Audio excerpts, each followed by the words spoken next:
Hey, welcome to day 3 of mixing together random colors.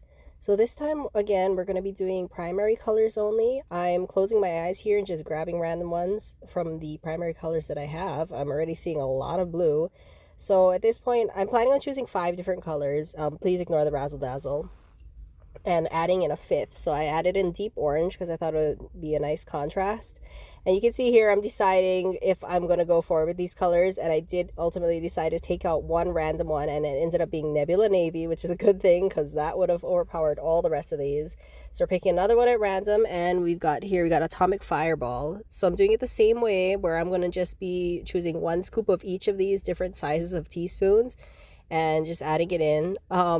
Something that might be a little bit weird is that these dyes are actually cut with Glauber salt, and some of them are cut with non-iodized salt just to make it easier to spread and a little bit more accurate when it comes to mixing.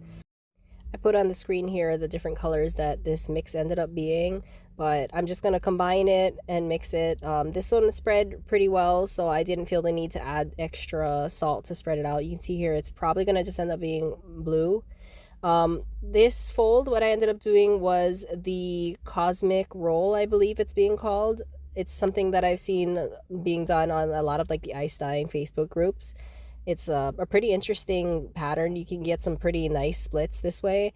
So I'm just trying to do some different ones so it's not just always the same thing. So I soaked it after I rolled it. It's just a personal preference. I don't have the workspace to get soda ash all over my counter, so I usually do it that way. I'm putting in a basket here. It's easier if when you're doing incline dyes if you put the ice and the dye first and then incline it, so that's what I'm doing here.